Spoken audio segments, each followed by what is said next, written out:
Russia occupies 1/6 of the land surface of the earth.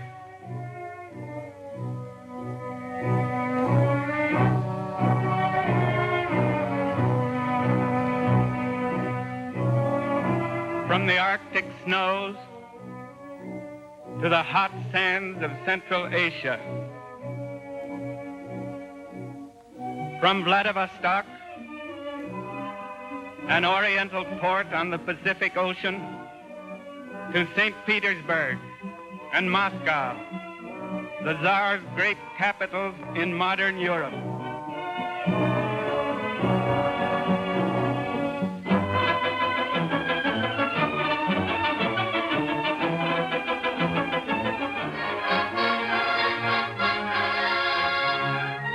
Nicolas II, by the grace of God, Emperor and autocrat of all the Russias. He announced upon ascending the throne that he would preserve the principle of autocracy firmly and immutably. In her summer palace at Livadia, the Tsarina is receiving gifts from the captains of the guard on her birthday.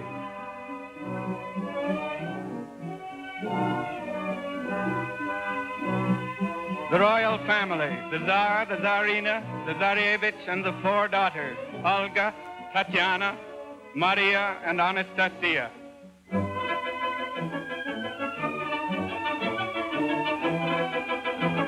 A large part of the Tsar's official life consisted of religious ceremonies. The heads of the Greek Orthodox Church were the Tsar's chief aid in preserving the principle of autocracy.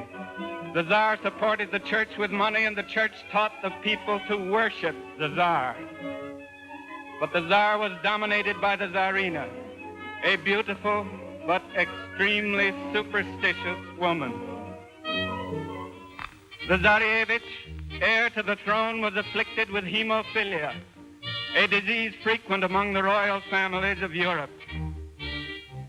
It is said that the ignorant Siberian priest and horse thief Rasputin was able to stop the boy's blood flow by hypnotic suggestion, and that this was the reason for his uncanny dominion over the Tsarina, the Tsar, the royal family, and hence over all Russia during the years preceding the revolution.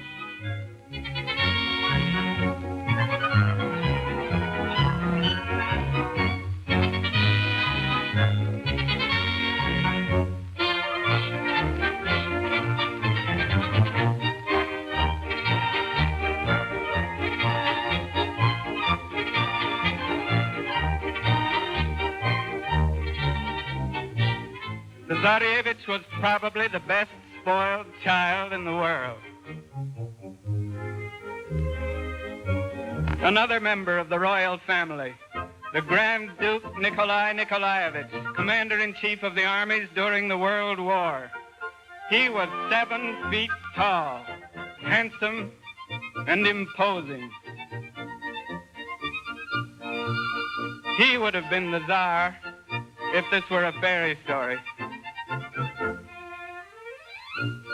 Real Tsars are not so imposing.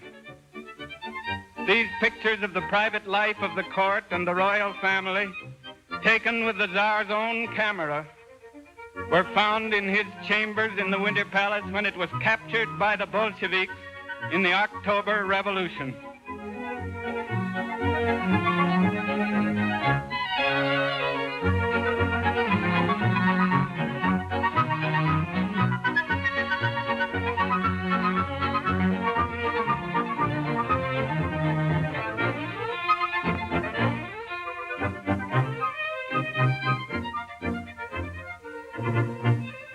A Russian conception of the World Series.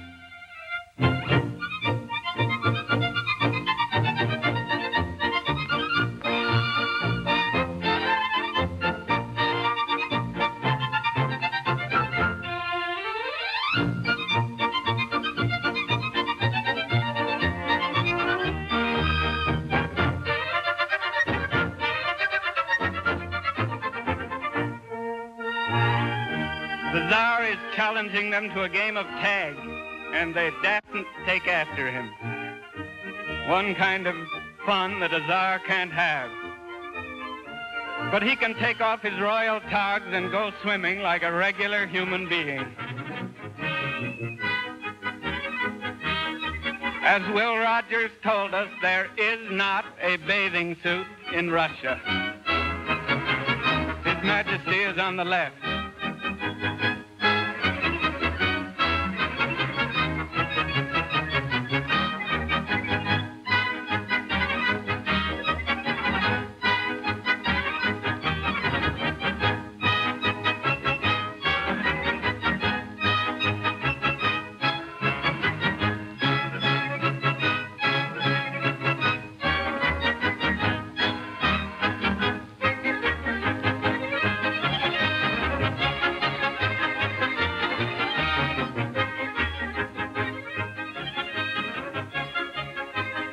His Majesty is still on the left. This is the first time the world ever saw a king as he really is. With a small group of old generals and bureaucrats, the Tsar ruled an absolute despot over all Russia. Next to him stood the great landowning nobility. Their estates were sometimes as big as Connecticut or Massachusetts. Their gay and picturesque lives seemed to belong to an eternal scheme.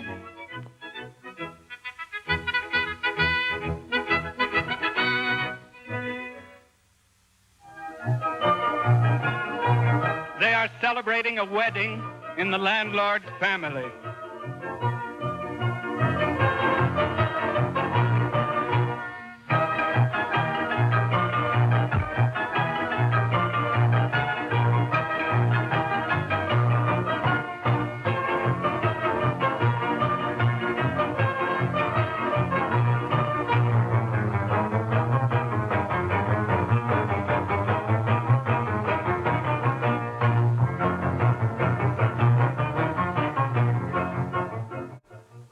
Of the nobility, Prince Peter Kropotkin, famous anarchist, foretold the storm to come. Next to the landowning nobility stood the bourgeois class of merchants and capitalists. Beneath the landlords and capitalists, and remote from the Tsar as though in a different world, the vast mass of the people lived in ignorance, toil, and extreme poverty.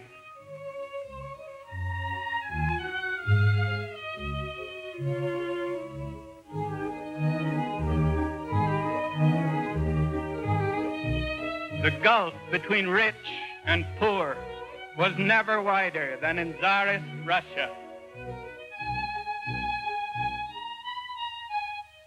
Hating this inequality and the Tsar's despotism, thousands of revolutionists had been fighting for a century to overthrow Tsarism and establish a new kind of human society. Catherine Breshkovskaya, little grandmother of the revolution, abandoned wealth, nobility, an adoring husband, and her own baby to give her life to the struggle against Tsarism. But the Tsar had many able defenders against revolution. The Cossacks were loyal and fierce.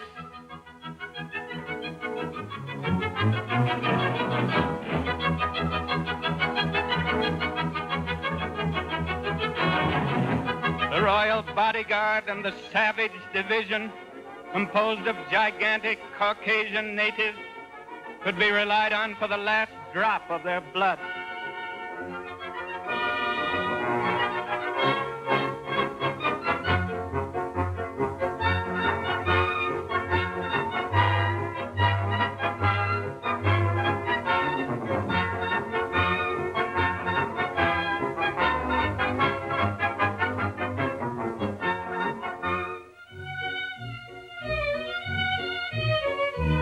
Nothing seemed more secure than the Tsar's despotism.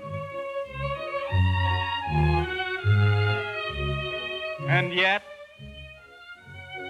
these are the last pictures of the family of Nicolas Romanov, taken in the late autumn of 1916. 18 months later, all 7 of them were shot in a cellar in Yekaterinburg. The Tsar had an army of 4 million peasants.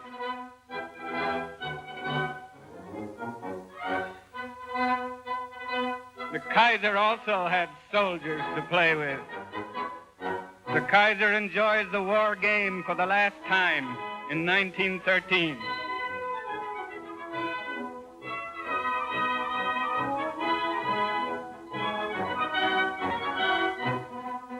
"1914, the real thing."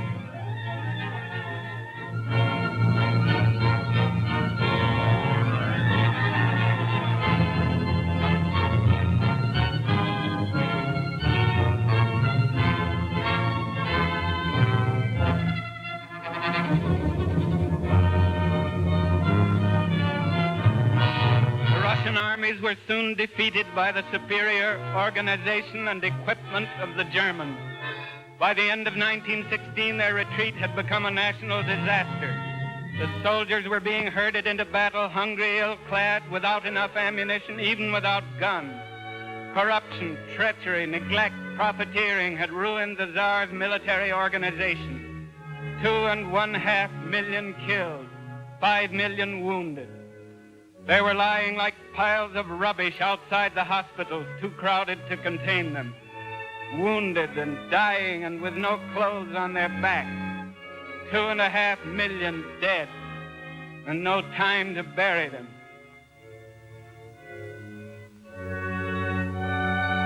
The bodies of the peasants who had tilled the Russian soil for the Tsar and the landlords were dumped out like manure in the frozen fields.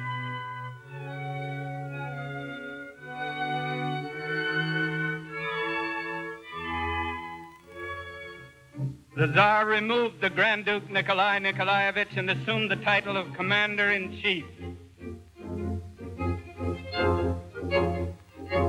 He arrives at the front, accompanied by the Chief of Staff Yanushkevich and the deposed Grand Duke.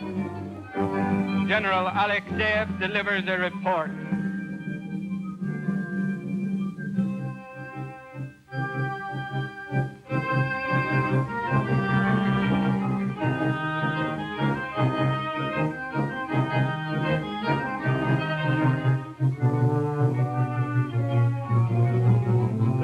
Military experience consisted of praying with the army for victory and sprinkling the soldiers with holy water to make them fight better.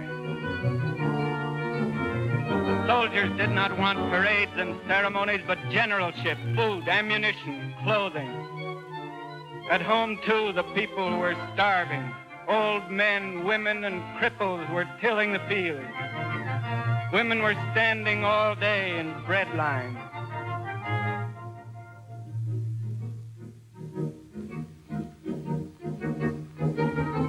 In the empty markets, the crowd stood desperate. Workers abandoned the factories and held demonstrations in defiance of the police.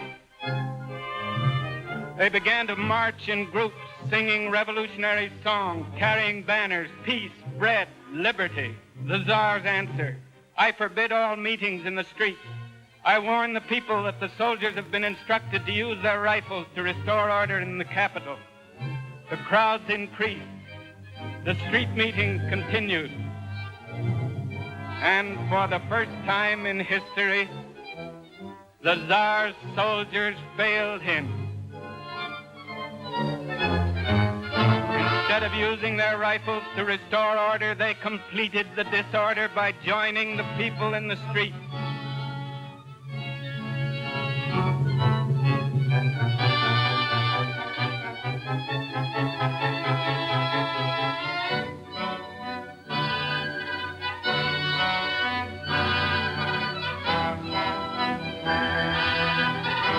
People in revolt and the Tsar's armed forces are united. The autocracy is doomed. The Duma, or Parliament, met in the Tauride Palace. It was dissolved by order of the Tsar, but in great fright and excitement decided to remain in the capital. The people in revolution surrounded the palace. In the left wing of the palace, a group of revolutionists issued a leaflet summoning all factories and regiments to elect deputies to a council or Soviet of workers and soldiers. Within 12 hours, the Soviet was elected and assembled. The next day, 4 regiments of the Garrison mutinied and marched to the Tauride Palace to defend the revolution.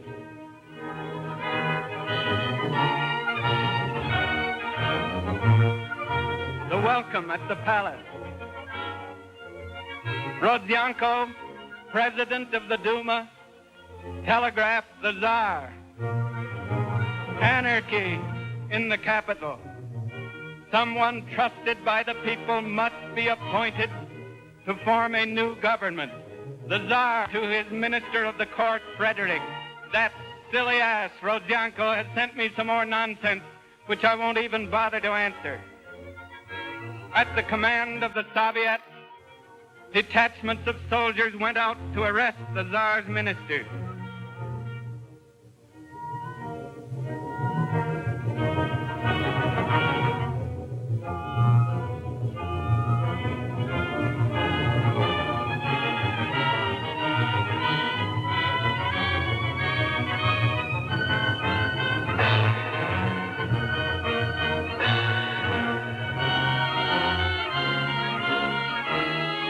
Other detachments enjoyed a glass of tea in the Tauride Palace. Schlüsselburg prison, the old rotting place of the heroes of the revolution, was burnt to the ground.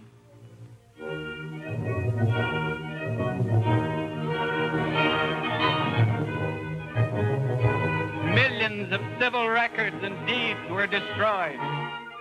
Tsarist emblems were torn down everywhere, all over Russia.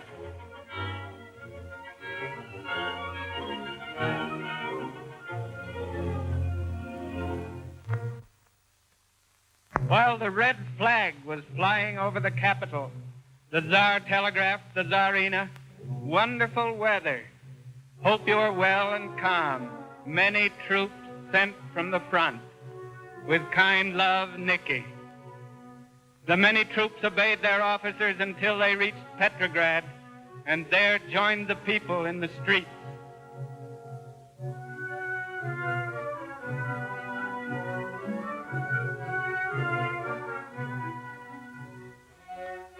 Soldiers no longer, but armed peasants demanding the rights of citizens. You see here in the main thoroughfare of Petrograd the moving body of the power that overthrew the Tsarist autocracy and initiated those events which have altered the whole course of modern history. Rights of citizens is the slogan inscribed upon their banner. 2 loyal members of the Duma went to the front to demand that the Tsar abdicate in favor of his feeble son. Shulgin of the old aristocracy and Guchkov, a representative of big business. The Tsar's abdication. As we do not wish to be separated from our dear son, we transmit the throne to our dear brother, the Grand Duke Michael Alexandrovich. May the Lord God help Russia. But the Grand Duke Michael had seen the streets of Petrograd. He abdicated the next morning without waiting for a stenographer. The Tsar's immediate successor was the people of Russia, who ceased all business and lived in the streets as on a perpetual holiday. There was no government. Joy was the sovereign of all Russia. They opened the jails and liberated the prisoners.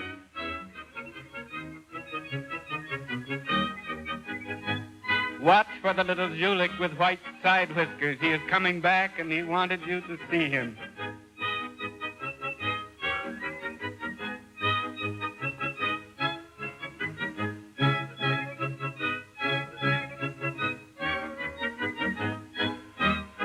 The banner reads, "No more criminals."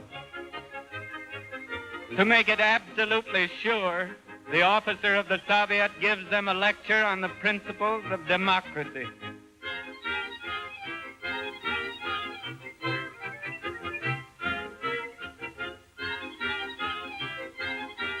and the news of the revolution arrives among the soldiers in the trenches.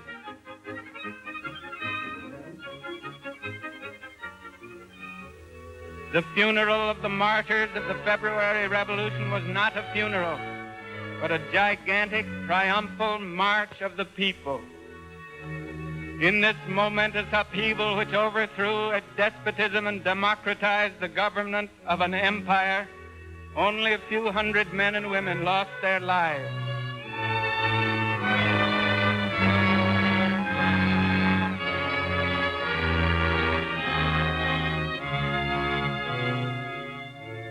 Over 1 million people from early morning to dark marched past the one big grave on Mars Field.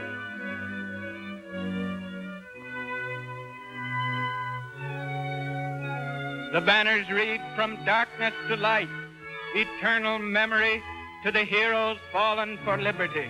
Long live the democratic republic." Nothing comparable to these crowds was ever before seen in Europe, said Buchanan, the British ambassador.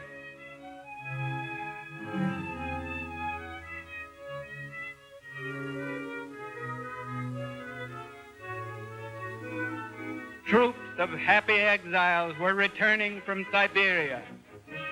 Vera Zasulich, who shot the Tsar's chief of police, Trepov, in 1878, attends the funeral.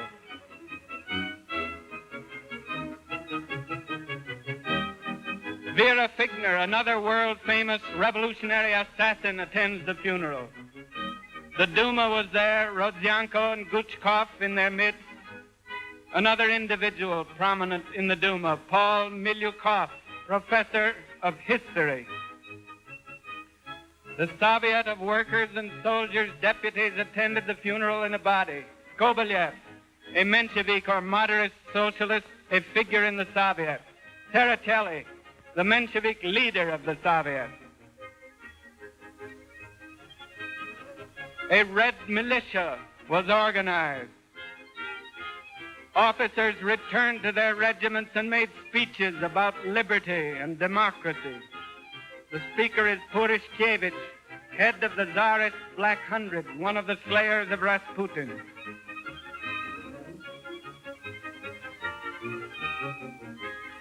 Everybody who has an ideal inscribes it on a banner, hires a brass band, and demands that it be realized by the new government being born in the Tauride Palace.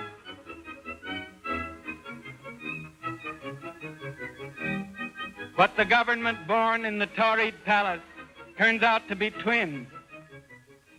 In the right wing, a group of Duma members led by Paul Milyukov declare themselves a provisional government. In the left wing, the Soviet, under the presidency of the socialist Cheyidze, elects an executive committee which actually directs the revolution.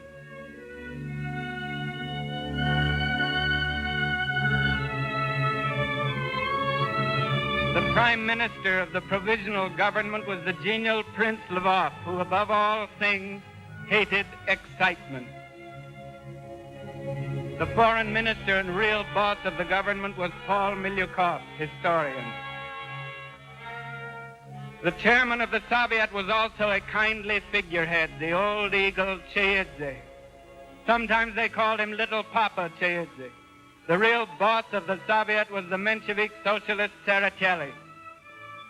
His close supporter Avksentiev, Kamenev, a mild Bolshevik, also supported him for a while, and Schreider, the new mayor of Petrograd. A group of the leaders of the February Revolution.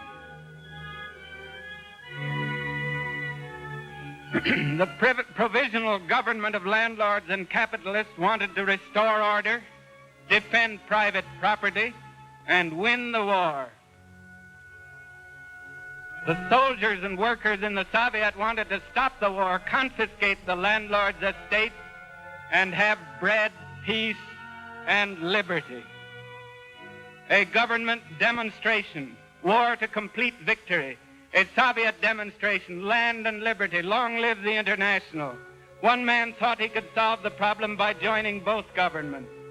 Alexander Kerensky. Vice President of the Soviet and Minister of Justice in Milyukov's cabinet. The famous old revolutionist Plekhanov, returning from exile in Switzerland, supported Kerensky.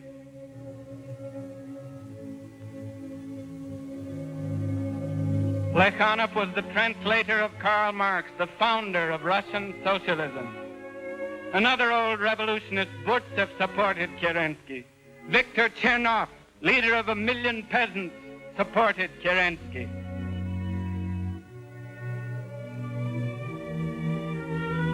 Kerensky became an idol of the masses.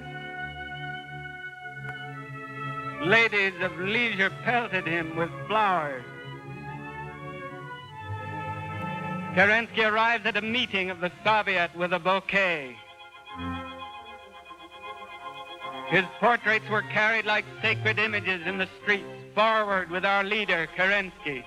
He soon combined the liberals with the heads of the Soviet in a coalition government and called himself Minister-President Kerensky. But he could not combine land and liberty with war to complete victory, and he chose war to complete victory. The landlords and capitalists applauded. The heads of the Soviet consented. But the revolutionary workers and soldiers flocked to a new and more powerful leader, Lenin. Kerensky is a tool of the landlords and capitalists. Stop the war. Confiscate the land. Russia belongs to the workers and peasants. All power to the Soviets.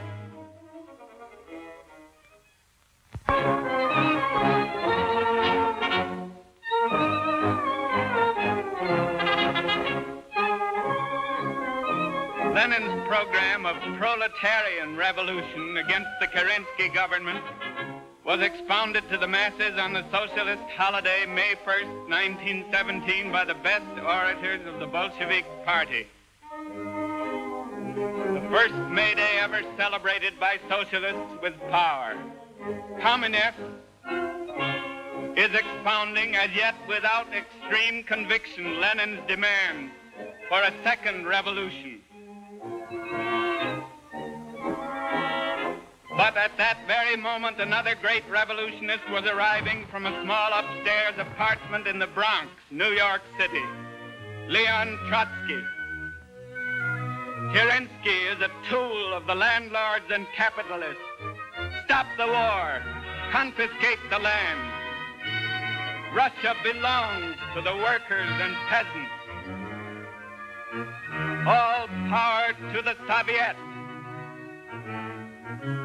Against these odds, Kerensky was trying to restore the morale of the army. Officers are learning to cheer the new standard for liberty and fatherland. Manufacturing morale. On June 18th, Kerensky ordered the army to renew the war against Germany.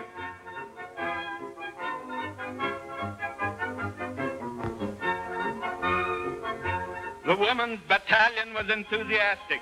Mrs. Pankhurst, British suffragette touring Russia to promote the war spirit, was doubly enthusiastic. But the workers protested with riots in the streets.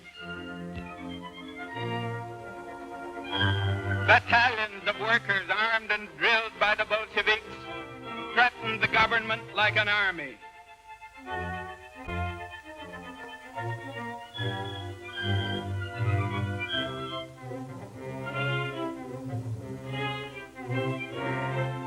Kerensky arrested and disarmed the Workers' Guard, jailed Trotsky, and declared Lenin, who went into hiding, a state criminal to be arrested on sight. The Tsarist generals availed themselves of the opportunity to prepare a counter-revolution. Their candidate for military dictator was the young General Kornilov. His colleague was the Cossack General Kalyedin, gloomy and austere patriot who shot himself 6 months later. He is discussing the plan with Rodzianko, president of the Duma. The Soviet mobilized its orators and rearmed the Workers' Guard, prepared both to argue and fight. Again, the many troops from the front marched on the capital, and again, when they got there, they joined the masses. Kerensky was implicated in the plot by the revolutionary adventurer Boris Savinkov, his contact man with Kornilov. The crowds that adored him before are now held back by soldiers and mounted police. Juggling with revolutionary power, he had completely ignored the fundamental demand of the masses: peace, bread, land.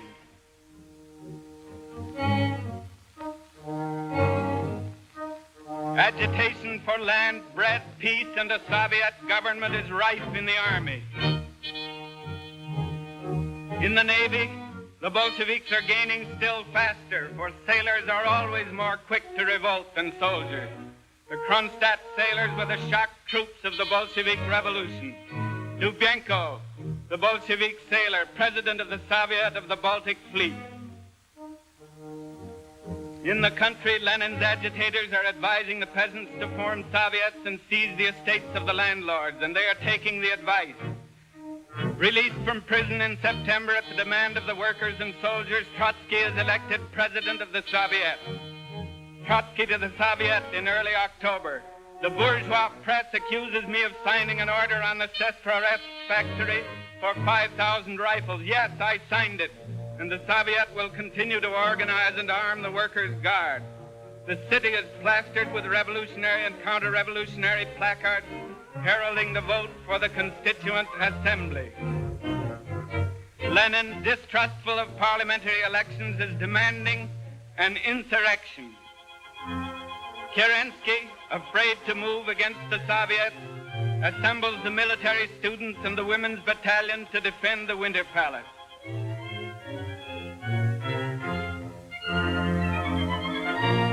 Smolny Institute, the new home of the Soviets, bristles with arms and engines of war.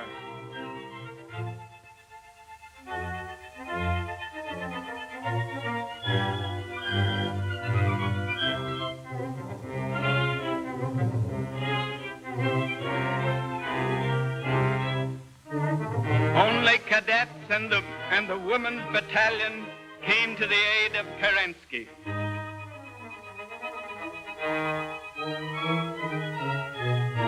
Lacking artillery, they barricaded the palace with firewood.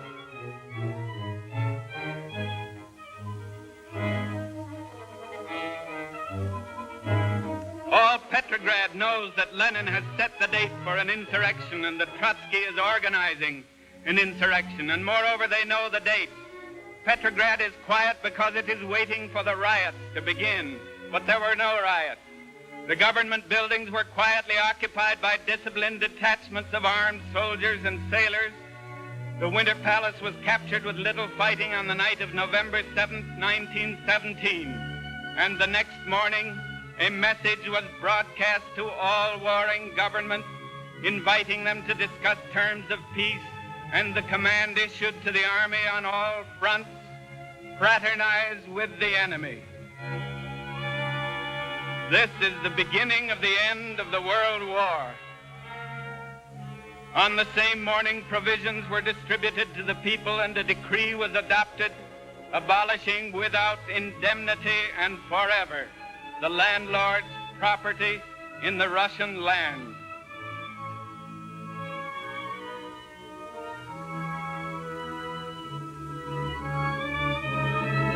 Lenin declared that the salaries of all servants of the state must be reduced to the level of a working man's wages. And it was easy to find a prime minister willing to serve on these terms. Also a commissar for foreign affairs. Ensign Krylenko became commander-in-chief of the army. As business manager of the new government, Lenin recruited his old friend von Sprievich, known up to that time as an authority on the history of religion.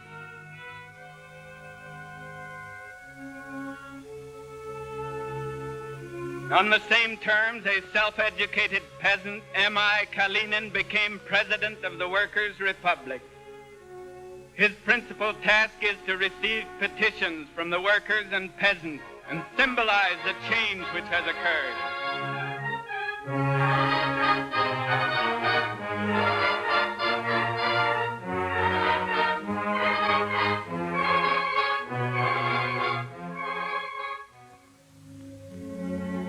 The first task of the new government was to negotiate a formal peace with Germany. Soviet peace delegation headed by Adolf Joffe arrives at Brest-Litovsk. Kamenev, Joffe, Karakhan,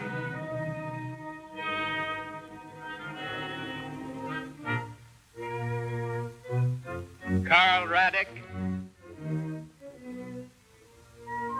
and Madame Bitsenko, the first woman diplomat. Trotsky himself, as foreign minister, soon came to Brest-Litovsk to conduct the negotiations.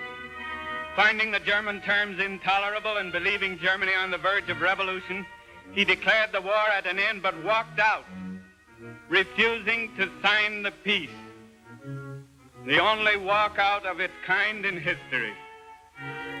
Immense anti-war demonstrations in Germany followed, as Trotsky had hoped. But the demonstrators were shot down.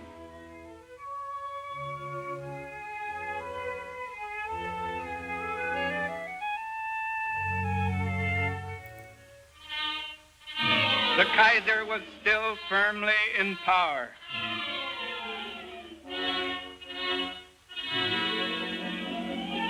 Guided by his generals, Hindenburg and Ludendorff, he renewed the advance against Russia. A majority of Lenin's Central Committee wanted to fight, but Lenin insisted on signing the peace, and by sheer force of will, personality, and cold reason, compelled it. His resolution and composure could not be daunted by a little thing like a treaty of peace. But the whole world was against the Soviets. On a pretext of supporting the independence of the Ukraine, the German soldiers marched into Kiev and clear across Russia to Rostov-on-the-Don.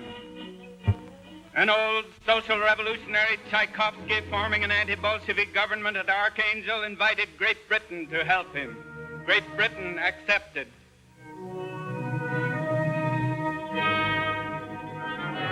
Tchaikovsky also, through our ambassador, Francis, invited the Americans.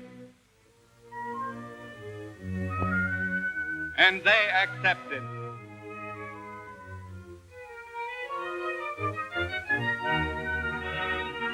The Japanese invaded Siberia with an army of 70,000 men. The Japanese battleship Hizan in the harbor of Vladivostok. Japan invited President Wilson to join her, and Wilson agreed to send a few thousand troops. The American battleship South Dakota in the harbor of Vladivostok.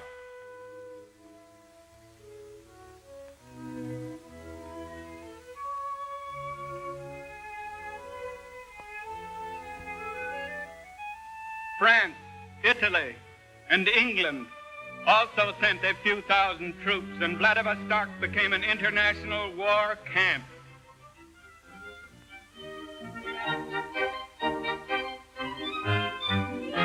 So great was the variety of uniforms, flags, decorations, and complexions that it seemed, but for the bloodshed, almost like a comic opera.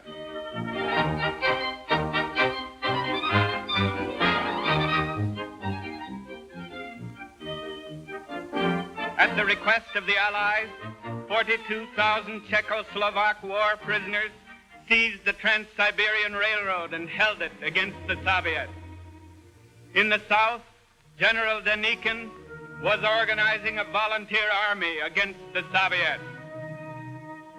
On the Volga, Chernov and Avksentiev were raising a people's army against the Soviets. In Kuban, General Borgaevsky was marshaling the Cossacks against the Soviets. A year after the revolution, the Soviet government was surrounded by 14 hostile armies operating on a front 7,000 miles long. They moved their government from Petrograd to Moscow and within the walls of the Kremlin. They shot the Tsar and all his family in the house in Yekaterinburg where they had been imprisoned. The death chamber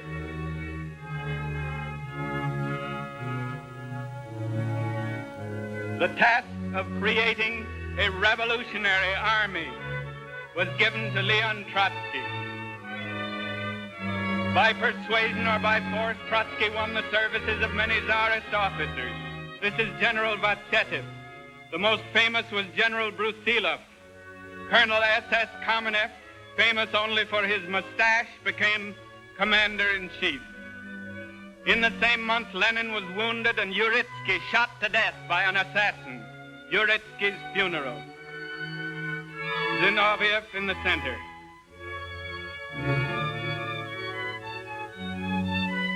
The Red Terror followed with the Cheka, and at its head, the incorruptible Dzerzhinsky. Capitalists and landlords fled, but hundreds of thousands of workers and peasants flocked to the Red Army. The army departs for the Kazan front.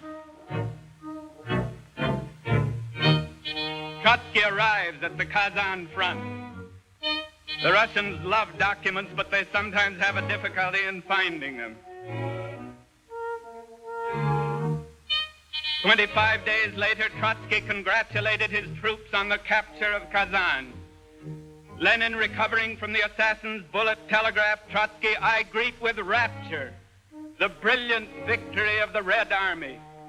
The Bolshevik leaders were happy. Bukharin, Krylenko, Sokolnikov, Pyatakov, Kamenev, president of the Moscow Soviet, Sosnovsky, the feature writer of Pravda, and Christian Rakovsky, president of the Soviet Republic of the Ukraine.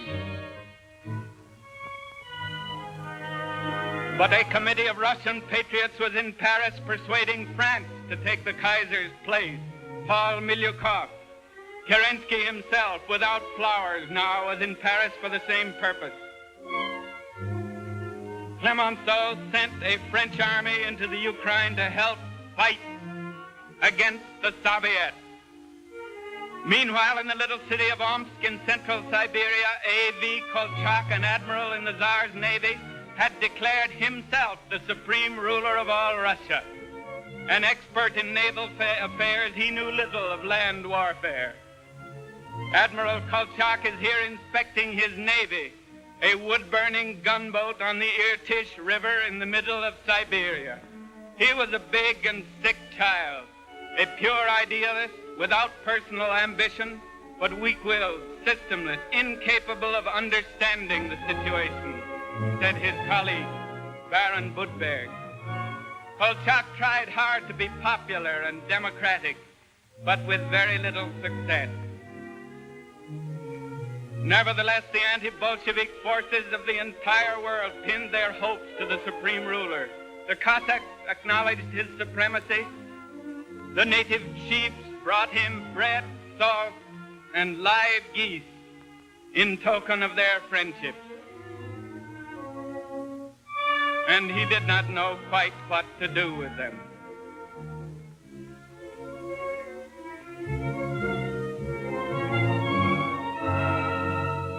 The people of Omsk turned out generously to celebrate his ascension.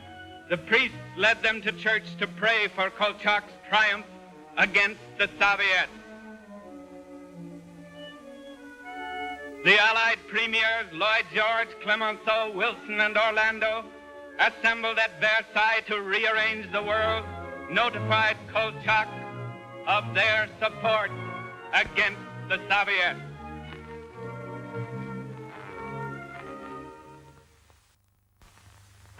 Kolchak's army, which is capturing Soviet soldiers by thousands. A civil war has to be ruthless, said Kolchak to his minister Gins. I give orders to my officers to shoot all communist prisoners. Either we'll shoot them or they us. It was so in England in the Wars of the Roses. It must be so with us. The white officers stand guard while their aides remove the shoes of the Bolshevik prisoners. The red soldier laughs at death.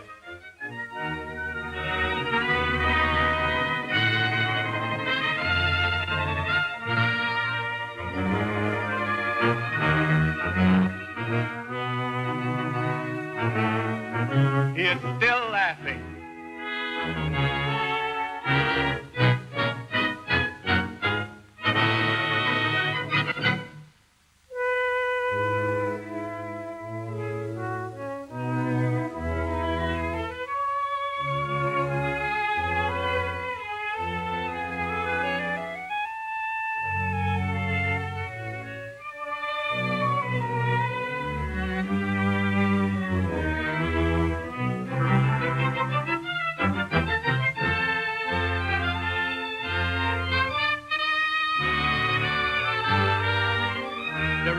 soldier is still laughing.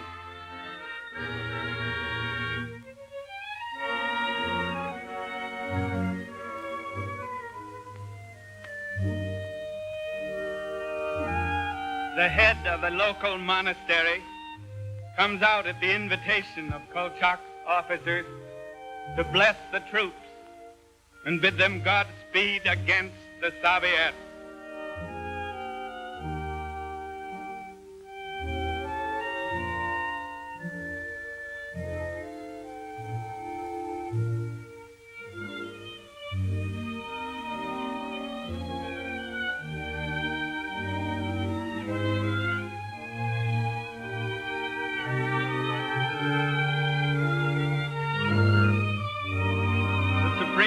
Moves his navy from Omsk 500 miles down the river to Tobolsk to congratulate his victorious troops.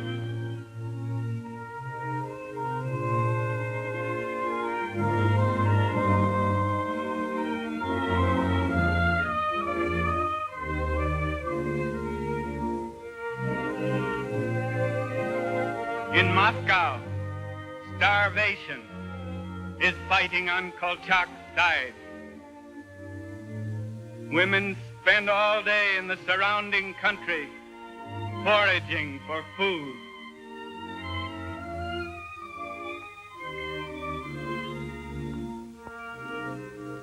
But Lenin, under the walls of the Kremlin, is explaining his purpose to the masses. Trotsky in his military train is flying from one front to another, exhorting and exhilarating the soldiers. The Red Army makes its stand between Kazan and the Urals.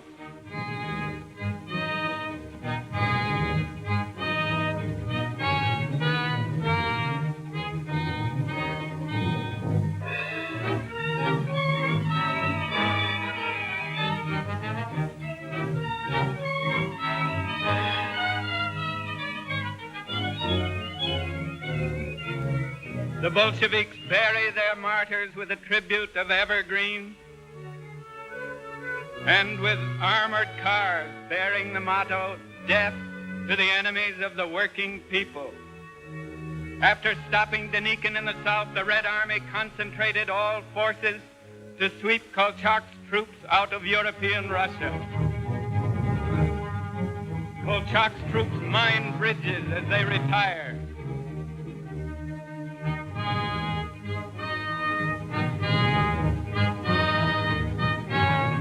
They burn whole villages where the peasants have risen against them.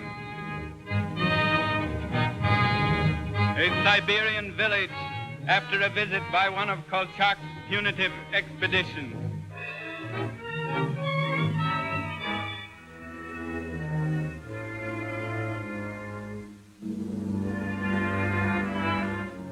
Kolchak's troops enter a monastery looking for treasure.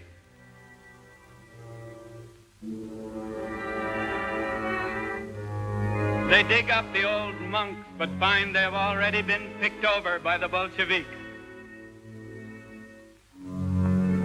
The Holy Father insists that they put the monks back where they belong.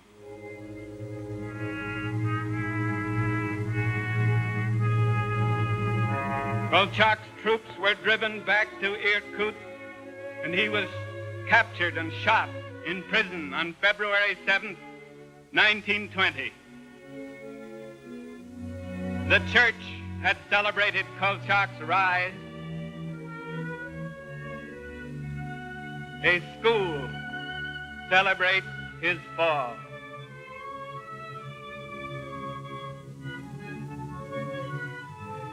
While Kolchak's troops fled in the east, the imperial flag was unfurled in the northwest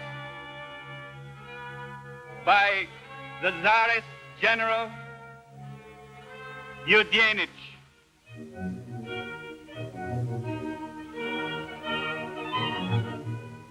He was a faded and passive man, said Milyukov,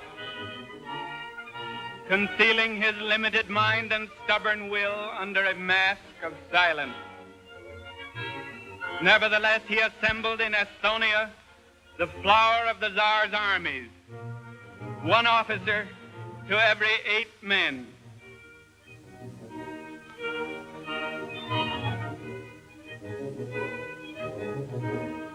He was supplied with munitions and instruments of war by Great Britain.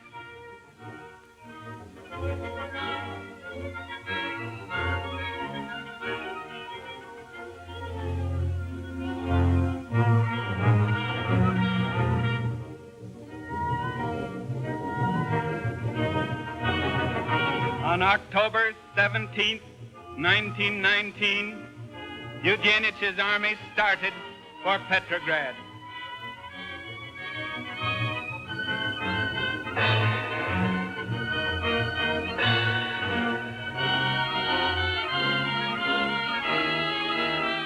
The Red troops fled before them, and in only 8 days they took Yamburg.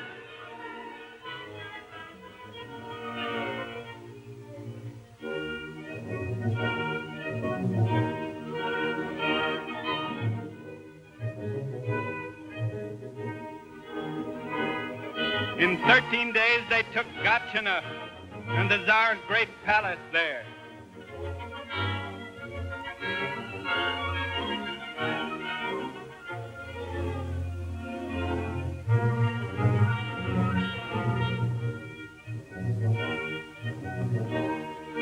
In 16 days, they took Tsarskoye Selo and dug in 20 miles from Petrograd. Lenin thought it might be wise to abandon the city to Eugenich, but Trotsky insisted on defending it and carried the Central Committee, military order, Red soldiers, commanders, commissars. Tomorrow decides the fate of Petrograd. We retreat no farther. All measures have been taken. The victory is prepared. Forward to the attack. Death to the hirelings of foreign capital. Long live Red Petrograd. Leon Trotsky. After the first moments of panic, Trotsky succeeded in filling the Red soldiers with enthusiasm, says Milyukov. Trotsky mobilized the entire male population of Petrograd, says a white officer. In 4 days, the Red troops were in Tsarskoye Selo.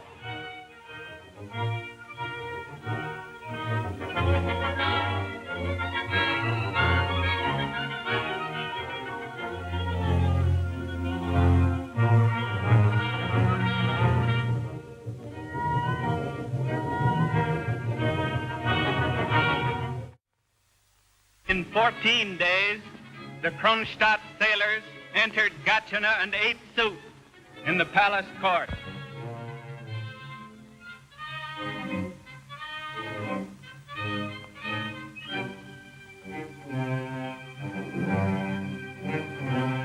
In 18 days, the army of Eugenich was in full flight.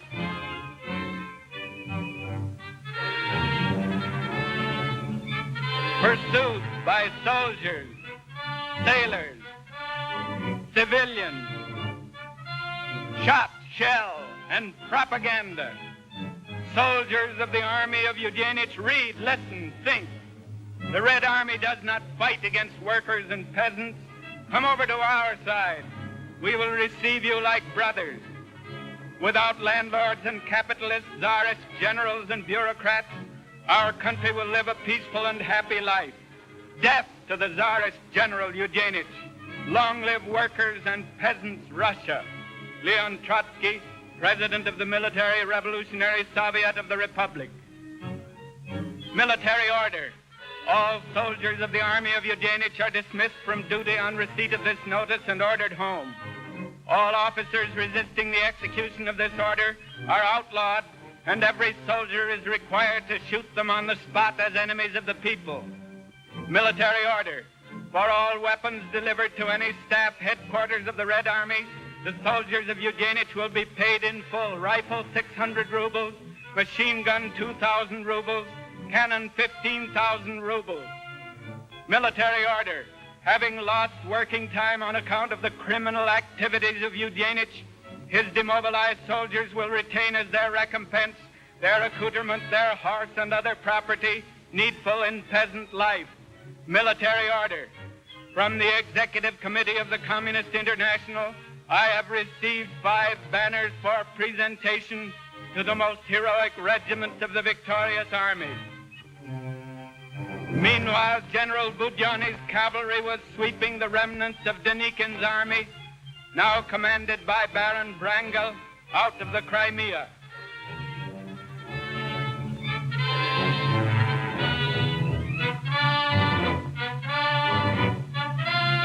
Wrangel has given the command to take to the boats.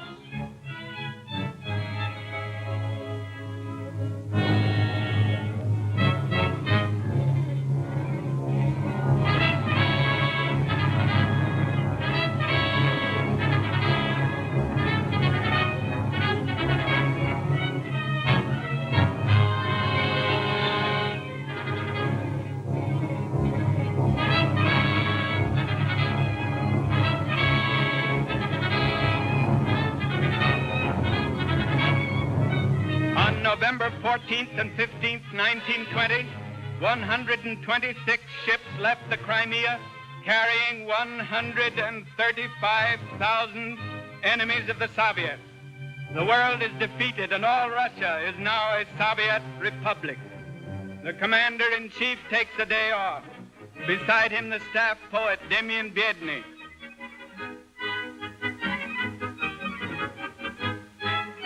The Red Army lays down its guns and concentrates its forces on the neglected fields.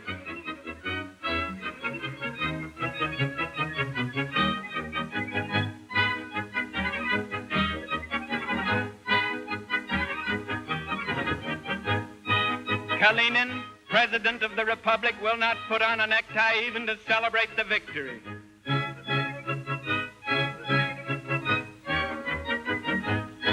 Lenin, although now far from well, is happy.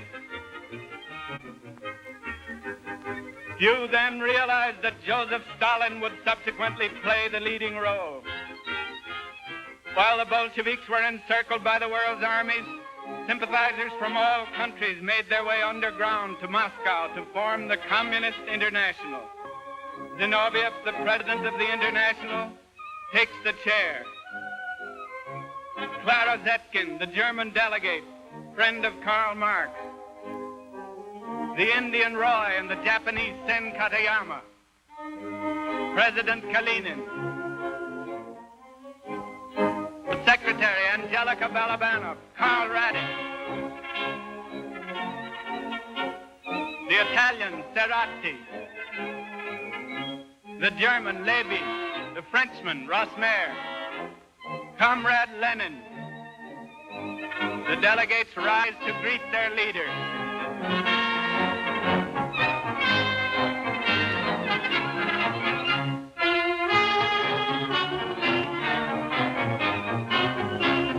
The American delegate, John Reed, is standing by the camera in the foreground. The delegates leave the hall after the first session. Notice among them Zinoviev, Radek, Reed. Parley P. Christensen, former Labor candidate for president, is an American guest.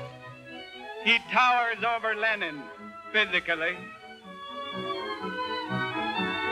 Bill Haywood, famous leader of the IWW, is a very greatly honored guest.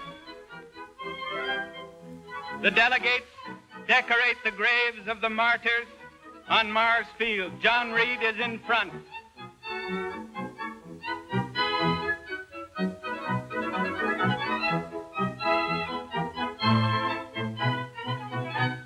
Lenin is one of the crowd.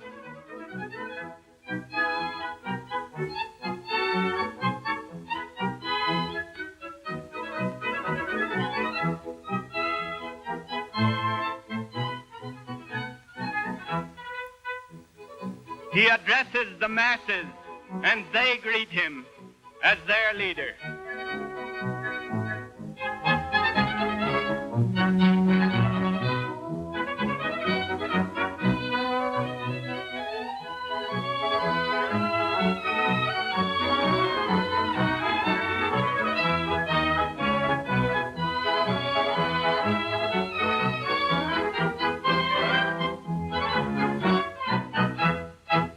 Vladimir Ilyich Lenin, the genius of the Russian workers' revolution, believed by many to have been the greatest mind and character in modern history. He was free from any trace of personal greed or ambition.